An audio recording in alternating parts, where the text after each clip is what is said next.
During my childhood, my family was like a drop of water in a vast river, never remaining in one location for long.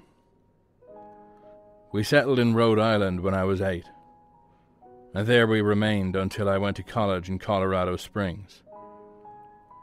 Most of my memories are rooted in Rhode Island, but there are fragments in the attic of my brain, which belong to the various homes we had lived in when I was much younger. Most of these memories are unclear and pointless. Chasing after another boy in the backyard of a house in North Carolina, trying to build a raft to float on the creek behind the apartment we rented in Pennsylvania, and so on. But there is one set of memories which remains as clear as glass, as though they were just made yesterday. I often wonder whether these memories are simply lucid dreams produced by the long sickness I experienced that spring. But in my heart, I know they're real. We were living in a house just outside the bustling metropolis of New Vineyard, Maine, population 643. It was a large structure, especially for a family of 3. There were a number of rooms that I didn't see in the 5 months we resided there. In some ways, it was a waste of space, but it was the only house on the market at the time, at least within an hour's commute to my father's place of work. The day after my 5th birthday, attended by my parents alone, I came down with a fever.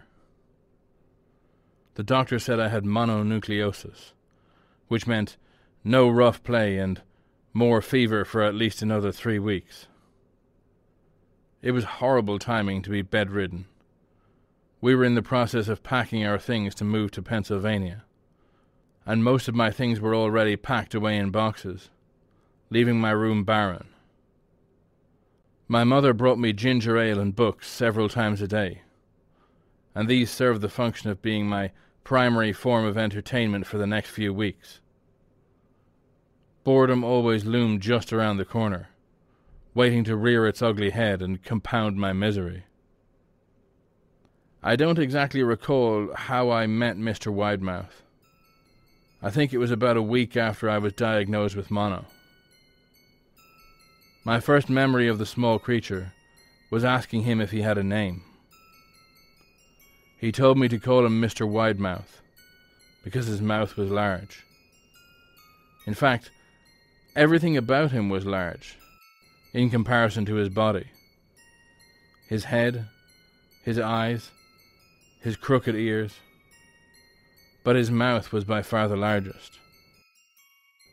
"You look kind of like a Furby," I said, as he flipped through one of my books. Mr. Widemouth stopped and gave me a puzzled look. "Furby? What's a Furby?" he asked. I shrugged. "You know, the toy. The little robot with the big ears. You can pet and feed them almost like a real pet." "Oh." Mr. Widemouth resumed his activity. "You don't need one of those. They aren't the same as having a real friend." I remember Mr. Widemouth disappearing every time my mother stopped by to check in on me. "I lay under your bed," he later explained. "I don't want your parents to see me because I'm afraid they won't let us play anymore." We didn't do much during those first few days. Mr. Widemouth just looked at my books, fascinated by the stories and pictures they contained. The 3rd or 4th morning after I met him, he greeted me with a large smile on his face. "I have a new game we can play. We have to wait until after your mother comes to check on you, because she can't see us play it. It's a secret game." After my mother delivered more books and soda at the usual time, Mr. Widemouth slipped out from under the bed and tugged my hand. "We have to go to the room at the end of the hallway," he said. I objected at first, as my parents had forbidden me to leave my bed without their permission. But Mr. Widemouth persisted until I gave in. The room in question had no furniture or wallpaper. Its only distinguishing feature was a window opposite the doorway. Mr. Widemouth darted across the room and gave the window a firm push, flinging it open. He then beckoned me to look out at the ground below. We were on the second story of the house, but it was on a hill, and from this angle, the drop was farther than 2 stories due to the incline. I like to play pretend up here, Mr. Widemouth explained. I pretend there is a big, soft trampoline below this window and I jump. If you pretend hard enough, you bounce back up like a feather. I want you to try. I was a 5-year-old with a fever, so only a hint of skepticism darted through my thoughts as I looked down and considered the possibility. "It's a long drop," I said. But that's all part of the fun. It wouldn't be fun if it was only a short drop. If it were that way, you might as well just bounce on a real trampoline. I toyed with the idea, picturing myself falling through thin air, only to bounce back to the window on something unseen by human eyes. But the realist in me prevailed. "Maybe some other time," I said. "I don't know if I have enough imagination. I could get hurt." Mr. Widemouth's face contorted into a snarl, but only for a moment. Anger gave way to disappointment. "If you say so," he said. He spent the rest of the day under my bed, quiet as a mouse. The following morning, Mr. Widemouth arrived holding a small box. "I want to teach you how to juggle.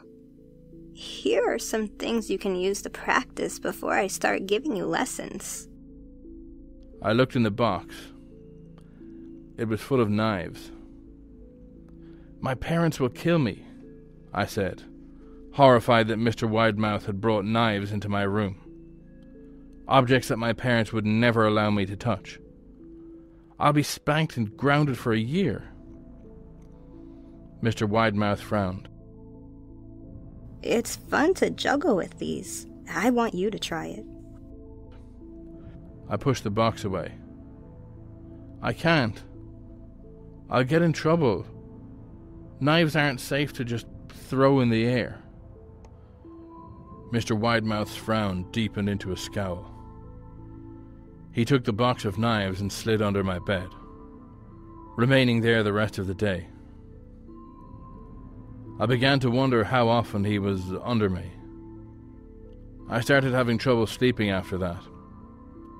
Mr. Widemouth often woke me up at night, saying he put a real trampoline under the window.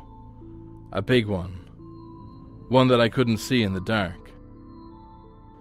I always declined and tried to go back to sleep, but Mr. Widemouth persisted. Sometimes he stayed by my side until early in the morning, encouraging me to jump. He wasn't so fun to play with anymore.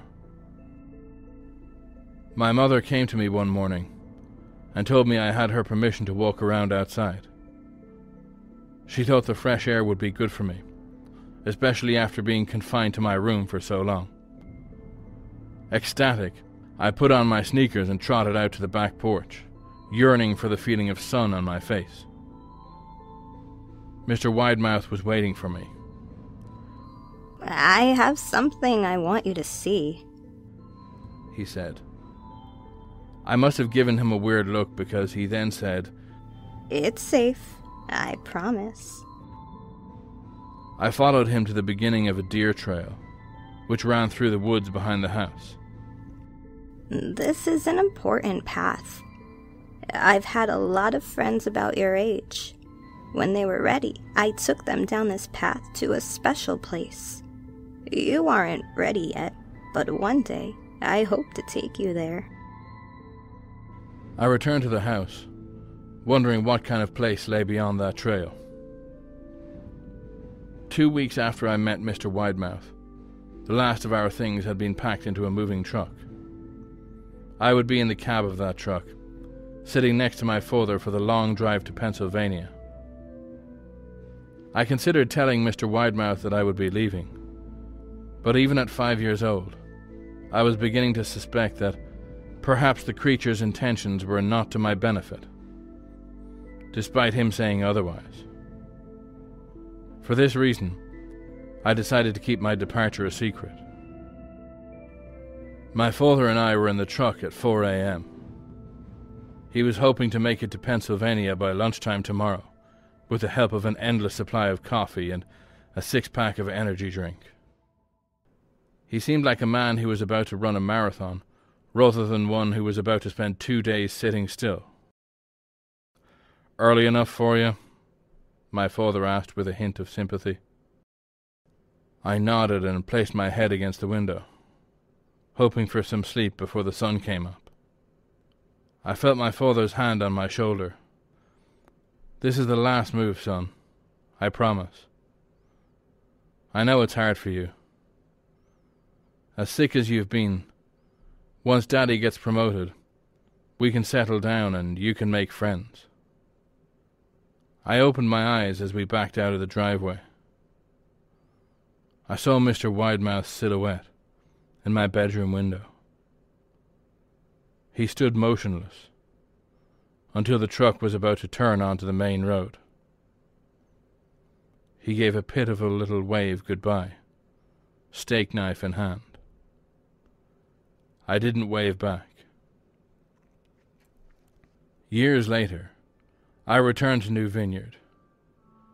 The piece of land our house stood upon was empty, except for the foundation, as the house burned down a few years after my family left. Out of curiosity, I followed the deer trail that Mr. Widemouth had shown me. Part of me expected him to jump out from behind a tree and scare the living bejesus out of me, but I felt that Mr. Widemouth was gone, somehow tied to the house that no longer existed. The trail ended at the New Vineyard Memorial Cemetery. I noticed that many of the tombstones belonged to children.